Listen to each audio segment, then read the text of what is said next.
ഇത് പറഞ്ഞോളാനാണ് പറഞ്ഞത്, അത് പറഞ്ഞു. എന്തായാലും സന്തോഷം. Thank you very much. ആദ്യമായിട്ടാണ് ഇങ്ങനെ ഒരു കോളേജിൽ വന്നിട്ട് ഇങ്ങനെ ഒരു അനുഭവം ഉണ്ടാകുന്നത്.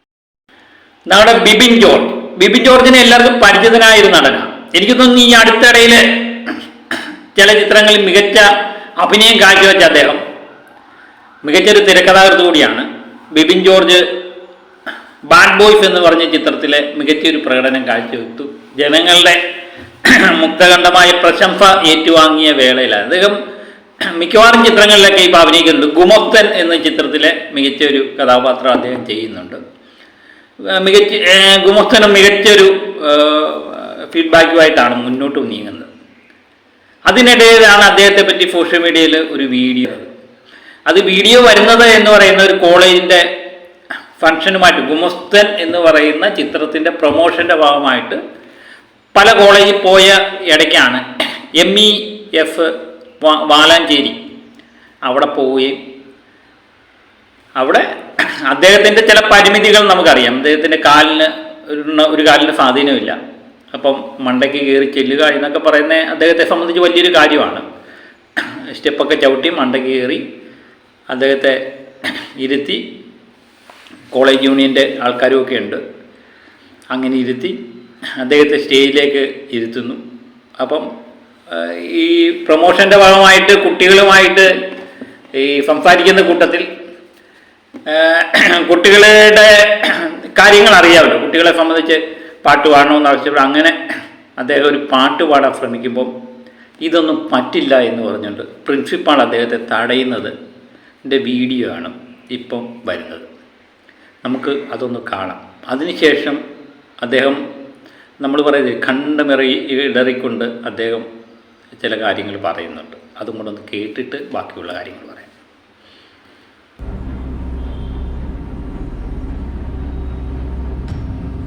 വേറെ ഒന്നും പറയണ്ട, ഇത് പറഞ്ഞോളാനാണ് പറഞ്ഞത്, അത് പറഞ്ഞു. എന്തായാലും സന്തോഷം. Thank you very much.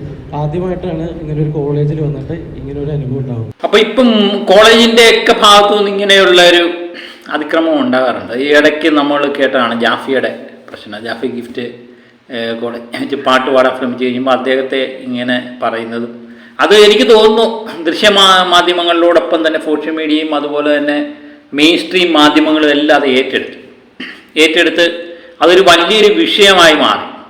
പക്ഷേ ഇതെന്തുകൊണ്ടോ ഇത് വലുതായിട്ടൊന്നും പറയുന്നില്ല. എനിക്ക് തോന്നുന്നു ഇതുപോലെ ഈ ഉന്നതങ്ങളിൽ നിൽക്കുന്ന മലയാള സിനിമയെ തന്നെ 2-3 ശ്രേണിയാണ്. ഒരുപക്ഷെ മികച്ച നടന്മാരെന്ന് അല്ലെങ്കിൽ പ്രൗഢിയോട് നിൽക്കുന്ന നടന്മാർക്കെതിരെ വല്ലതും ആണെങ്കിൽ ചെറിയൊരു അങ്ങനെ പറയുമോ? ഇല്ല. ഇപ്പം സൂപ്പർ സ്റ്റാറുകൾ വന്നു, അല്ലെങ്കിൽ മികച്ച് നിൽക്കുന്ന നായക നടന്മാർ, അവരൊക്കെ ചെന്ന് കഴിഞ്ഞ് ഒരു കോളേജിൽ എന്തെങ്കിലും പറഞ്ഞു കഴിഞ്ഞാൽ പ്രിൻസിപ്പാൾ വന്ന് അത് പറ്റില്ല എന്ന് പറയാൻ മടിക്കും അല്ലേ? അത് തന്നെയാണ് ഇവിടെ സംഭവിച്ചത്. എനിക്ക് തോന്നുന്നു കോളേജിലൊന്നും ഇങ്ങനെ ഇവിടെ ഇതിൻ്റെ പ്രൊമോഷൻ്റെ ഭാഗമായിട്ടാണ് ബിബിൻ ജോർജ് പോകുന്നത്, ഗുമസ്തൻ എന്ന ചിത്രത്തിൻ്റെ. അതുകൊണ്ടായിരിക്കാം അദ്ദേഹം പോയത്. ഇനി ഒരുമാതിരിപ്പെട്ടവരൊന്നും അവിടെ പോകാൻ സാധ്യതയെ കാണുന്നില്ല എന്നുള്ളതാണ് നമ്മൾ പലപ്പോഴായിട്ട് കാണുന്നു. ഈ പ്രിൻസിപ്പാൾമാരുടെ ഒരു ധാരണ, അവരെന്തോ സർവാധികാരികളെ പോലെ പലയിടത്തും പെരുമാറുന്നത് കാണും, പ്രത്യേകിച്ച് ചില കോളേജുകളിൽ. അത് എനിക്ക് പലപ്പോഴും തോന്നിയിട്ടുണ്ട്. ഇതൊക്കെയെന്ന് പറഞ്ഞാൽ ഇവർക്ക് കുറച്ച് നിയമചട്ടങ്ങളും നിയമാവലികളും ഒക്കെ തയ്യാറാക്കി വെച്ചത്. അതും പ്രകാരമാക്കി പ്രിൻസിപ്പാൾമാർ മാനേജ്മെൻറ്റിനെ ബോധിപ്പിക്കേണ്ട ഒരു കടമ അവർക്കുണ്ട്. എന്തെങ്കിലും ഒരു പ്രശ്നമുണ്ടായാൽ പ്രിൻസിപ്പാളായിരിക്കും അതിൻ്റെ ഉത്തരവാദിത്തം വഹിക്കുക. അതിൻ്റെ ചട്ടങ്ങൾ പാലിക്കാൻ വേണ്ടിയായിരിക്കും അവർ പലപ്പോഴും പ്രകടിപ്പിക്കുന്നത്. എനിക്ക് തോന്നുന്നു സ്റ്റേജിലൊക്കെ കയറുന്നതിന് മുമ്പ് ഇങ്ങനെയൊക്കെ വേണമെന്ന് അവരോട് നേരത്തെ പറഞ്ഞിട്ട് പോയിരുന്നെങ്കിൽ ഇങ്ങനെയൊക്കെയുള്ള പ്രശ്നങ്ങൾ ഒഴിവാക്കാമെന്ന് തോന്നുന്നു. ഏതായാലും ബിബിൻ ജോർജിനെ പോലെ ഒരു വ്യക്തിയെ വിളിച്ചു വരുത്തി ഇങ്ങനെ അപമാനിച്ച് ഒട്ടി ശരിയായില്ല. ഞാൻ പറഞ്ഞില്ലേ, എന്തുകൊണ്ടോ സോഷ്യൽ മീഡിയയോ അതുപോലെ മെയിൻ സ്ട്രീം മാധ്യമങ്ങളോ ഒന്നും ഇത് ഏറ്റെടുത്ത് ഒരു വലിയ പ്രശ്നമായിട്ട് മാറ്റുന്നില്ല എന്നത് എന്താ ബിബിൻ ജോർജ് ആയതുകൊണ്ടാണ്. കോളേജിലെ കുട്ടികൾ അത് ഏറ്റെടുത്തു, അവളുടെ കോളേജ് യൂണിയൻ ഭാരവാഹികളോ അത് ഏറ്റെടുത്ത് അതിനെതിരെ ശക്തമായ നടപടി വേണമെന്നൊക്കെ അവർ ആവശ്യപ്പെട്ടു. ബിബിൻ ജോർജിൻ്റെ ഒപ്പം നിന്നു എന്നുള്ളതാണ്. അതാണ് തലമുറയുടെ ഒരു പ്രത്യേകത. അവരെ സംബന്ധിച്ച് അപമാനം അവർക്ക് താങ്ങാനേ പറ്റത്തില്ല അല്ലേ? അവർ ബിബിൻ ജോർജിനോടൊപ്പം നിന്നു. അത് തന്നെ വളരെ സന്തോഷം. ഇപ്പം കോളേജിലെ പ്രായമായവരല്ലോ, അവരൊക്കെ പാഠം പഠിക്കും. ഇത് കണ്ടെങ്കിലും പാഠം പഠിക്കട്ടെ എന്ന് നമുക്ക് മാത്രമേ ഓർമ്മിപ്പിക്കാൻ പറ്റത്തുള്ളൂ. ഏതായാലും ഗുമസ്തൻ പടത്തിൻ്റെ പ്രൊമോഷൻ്റെ ഭാഗമായിട്ട് അദ്ദേഹം മാധ്യമങ്ങളോട് സംസാരിച്ചപ്പോൾ ഈ കാര്യങ്ങൾ ഒരു ചോദ്യമായിട്ട് അവശേഷിച്ചു. കുറച്ച് ദിവസം 26-ാം തീയതി നടന്ന സംഭവം, അതങ്ങനെ വലുതായിട്ടൊന്നും പബ്ലിസിറ്റി ആയില്ല. അത് ചോദിച്ചപ്പം അദ്ദേഹം ചില കാര്യങ്ങൾ പറയുന്നുണ്ട്. ബിബിൻ ജോർജ്, എനിക്ക് സത്യം പറഞ്ഞാൽ അദ്ദേഹത്തിനൊരു സല്യൂട്ട് കൊടുക്കാനാണ് തോന്നി. പല കാര്യങ്ങളും പ്രൊമോഷൻ്റെ ഭാഗമായിട്ട്, സിനിമയുടെ പ്രൊമോഷൻ്റെ ഭാഗമായിട്ട് ഇത് ആളിക്കത്തിച്ച് സിനിമയ്ക്ക് പ്രൊമോട്ട് ചെയ്യാമായിരുന്നു. അതൊന്നും ചെയ്യാതെ അവരുടെ നിർമ്മാതാക്കളാണെങ്കിലും സംവിധായകരാണെങ്കിലും ബിബിൻ ജോർജ് ആണെങ്കിലും അതൊരു വലിയ പ്രശ്നമാക്കണ്ട എന്നുള്ള നിലപാടാണ് സ്വീകരിച്ചത്. അത് എനിക്ക് തോന്നുന്നു എന്തും വിവാദമാക്കുന്ന ഒരു കാലത്തെ, പബ്ലിസിറ്റി കിട്ടുന്നെങ്കിൽ കിട്ടിക്കോട്ടെ എന്ന് വിചാരിക്കുന്ന ഒരു കാലത്ത് അദ്ദേഹം കാണിച്ച നല്ലൊരു മാതൃകയായിട്ട് എനിക്ക് തോന്നുന്നുണ്ട്. ഏതായാലും അതും കൂടെ ഒന്ന് കാണാം. ഗുമസ്തന്റെ പ്രൊമോഷനായിട്ട് ബന്ധപ്പെട്ട് ബിബിൻ ഒരു കോളേജിൽ വിസിറ്റ് ചെയ്ത സമയത്ത് അവിടുത്തെ ഒരു പ്രിൻസിപ്പളായിട്ട് ഒരു മോശം അനുഭവം നേരിട്ടുണ്ടായിരുന്നു. അത് ചോദിക്കാൻ പറ്റിയില്ല. പക്ഷെ നമ്മൾ ആ വീഡിയോ കണ്ടപ്പോൾ ഒരുപാട് സങ്കടം വന്നിരുന്നു. എന്താണെന്ന് വിശദീകരിക്കാൻ പറ്റിയത്? സത്യം പറഞ്ഞാൽ വിശദീകരിക്കേണ്ടത് തന്നെയാണ്. കാരണം അത് എപ്പോഴും ഇവിടെ ഇതിനു മുമ്പ് സംഭവിച്ചിട്ടുള്ള എന്താണ്, എന്തെങ്കിലും ഒരു ഇൻസിഡന്റ് വരും, നമ്മളത് അതിനെപ്പറ്റി പറയും.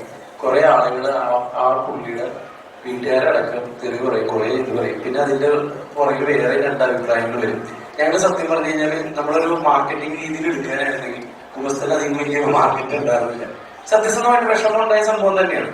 പക്ഷെ അത് റിവീൽ ചെയ്യാനും അദ്ദേഹത്തിന് അങ്ങനെ ആക്കേണ്ടെന്ന് തന്നെ വിചാരിച്ചിട്ടുണ്ടല്ലോ. അതുകൊണ്ട് തന്നെ ഇവിടെ അത് പറയുന്നില്ല. അതൊരു ചെറിയൊരു ഇൻസിഡന്റ് ആയിട്ട് ഞങ്ങളത് വിട്ടുകളയും. ഒരു കലാകാരന്മാരെ സംബന്ധിച്ച് അത് ചെയ്യേണ്ട ഒരു കാര്യമില്ലേ? അങ്ങനെയാണ്. പക്ഷെ അതൊന്നും ചിലതൊന്നും തിരുത്താൻ പറ്റില്ല. എനിക്ക് തോന്നുന്നത് അദ്ദേഹം തന്നെ തിരുത്തിയിട്ടുണ്ടാവുമെന്നാണ് തോന്നുന്നത്.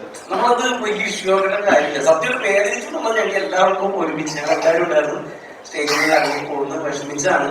പക്ഷെ അത് ഒരാളിലേക്ക് വരുമ്പോൾ അയാളുടെ ഫാമിലിയും അയാളുടെ മക്കളും എല്ലാം വരുന്നതാണ്. നമ്മൾ ഇങ്ങനെ ഒരാളെ മാത്രം ഫോക്കസ് ചെയ്ത് കുറെ ചീത്താറൊക്കെ എഴുതുന്ന കാര്യം അദ്ദേഹം തന്നെ തിരുത്തിയിട്ടുണ്ടാവുന്നതാണ് എന്റെ വിശ്വാസം. അതുകൊണ്ട് തന്നെയാണ് അത് വലിയ കത്തിക്കാൻ കേട്ടോ. എന്നെ ഒരുപാട് ചാനലിൽ വിളിച്ചു, ഒരുപാട് കാര്യങ്ങളൊക്കെ ചോദിച്ചു. പക്ഷെ ഞങ്ങൾ മനഃപൂർവ്വം കത്തിക്കാനാണ്. അത് ഞങ്ങൾക്ക് നല്ലതായിട്ടേ വരുള്ളൂ.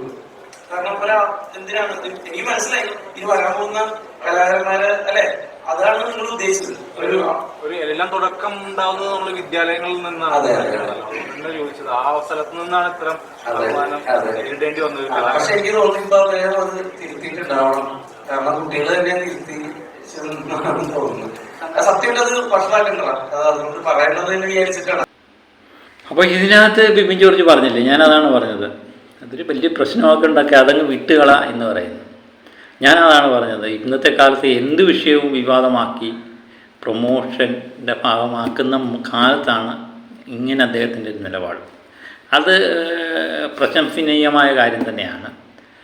അതുപോലെ ഇനിയിപ്പം ഇവരോട്, സിനിമാക്കാരോട് എനിക്ക് പ്രത്യേകിച്ച് പറയാനുള്ളത്, ഈ കോളേജ് യൂണിയനുകളിലും കോളേജിലും ഒക്കെ വിളിക്കുമ്പോൾ പോകാതിരിക്കുക എന്നുള്ളതാണ്.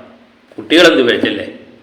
പക്ഷേ അല്ലെങ്കിൽ അവിടുത്തെ മേലതി പ്രിൻസിപ്പാളുമാരുമായിട്ട് നേരത്തെ തന്നെ കരാറുണ്ടാക്കണം. എന്തൊക്കെ ചെയ്യാം, എന്തൊക്കെ ചെയ്യരുത് എന്ന് നേരത്തെ തന്നെ കാലേക്കൂട്ടി ഇവരെ വിളിച്ചു വരുത്തി അവമാനിക്കുന്നതിനേക്കാൾ നല്ലതാണ്. നമ്മൾ ഒരു വീട്ടിലൊരാളെ വിളിച്ചു വരുത്തി അവമാനിക്കുക എന്ന് പറയുന്നത് നല്ല ശീലമല്ല. പ്രത്യേകിച്ച് കോളേജിൻ്റെ ഒരു മേലധികാരി ഒരു സ്റ്റേജിൽ വന്ന് മൊത്തമായിട്ട് ഇന്ന് പറയുക അതങ്ങനെ ചെയ്യാൻ പാടില്ല എന്നൊക്കെ പറയുക എന്ന് പറയുന്നത് മോശപ്പെട്ട പോലെ ഞാൻ പലപ്പോഴും പറയാറുണ്ട്. അങ്ങനെയൊക്കെയുള്ള കാര്യമാണെങ്കിൽ നേരത്തെ സ്റ്റേജ് കയറുന്നതിന് മുമ്പ് പറയാം, അല്ലെങ്കിൽ മാറ്റി നിർത്തി പറയാം, ആരും കേൾക്കാതെ. അങ്ങനെയൊക്കെ സംഭവിക്കാമല്ലേ. അല്ലാതെ എല്ലാവരെയും കൂടെ വിളിച്ചു നിർത്തി വിദ്യാഭ്യാസം ഉള്ളവർ കാണിച്ചു കൂട്ടുന്ന ഒരു കോപ്രായങ്ങളല്ലേ. ഇവരാണല്ലോ സത്യം പറഞ്ഞാൽ ഇവരൊക്കെ ഇതെല്ലാം കാണിച്ചു കൂട്ടുന്നത്. അത് മര്യാദ എന്ന് പറയുന്ന സാധനമുണ്ട്, അത് കൈമോശം വന്നു എന്ന് തന്നെ എനിക്ക് തോന്നുന്നു. പ്രത്യേകിച്ച് ഈ സിനിമാക്കാരൊക്കെ ഈ കോളേജ് എന്ന് കേൾക്കുമ്പോൾ തന്നെ ഇല്ല ഞങ്ങളങ്ങോട്ട് വരുന്നില്ല എന്ന് പറയുന്ന അവസ്ഥയിലേക്ക് മാറും എന്ന് തന്നെ തോന്നുന്നു. ഏതായാലും ഇത് കണ്ടു കഴിഞ്ഞപ്പോൾ എനിക്ക് പ്രതികരിക്കാതിരിക്കാൻ തോന്നിയില്ല. കാരണം പ്രത്യേകിച്ച് ബിബിൻ ജോർജിനെ പോലുള്ള നല്ല പരിമിതിയുള്ളൊരു മനുഷ്യനാണ്. അദ്ദേഹത്തിന് നടന്നു പോകാനൊക്കെ ബുദ്ധിമുട്ടുള്ളൊരു മനുഷ്യനാണ്. പക്ഷെ അതൊന്നും കാണിക്കാതെ അദ്ദേഹം വളരെ ആക്റ്റീവായിട്ട് പ്രിഫറപ്പോടൊക്കെ നിൽക്കുന്ന കാണുമ്പോൾ തന്നെ നമുക്ക് സന്തോഷമല്ലേ. ഇങ്ങനെയുള്ള ആൾക്കാരാണ് നമുക്ക് ആവശ്യം. അദ്ദേഹത്തിന് നിന്ന് നമുക്ക് ഉൾക്കൊള്ളാൻ പറ്റുന്നുണ്ട്, ഒരു പ്രത്യേക ഒരു വൈബ് ഉണ്ടാക്കാൻ പറ്റുന്നുണ്ട്. ഇതൊക്കെ കാണുന്നതിന് സന്തോഷമാണ്. അപ്പം അദ്ദേഹത്തിന് ഒരു അപമാനം ഉണ്ടായി എന്ന് പറഞ്ഞപ്പം നമുക്ക് അത്ര അങ്ങോട്ട് ഉൾക്കൊള്ളാൻ പറ്റിയില്ല, നമുക്ക് വിഷമമായി. അപ്പം മറ്റൊരു വീഡിയോയുമായി വീണ്ടും എത്താം. Okay, by.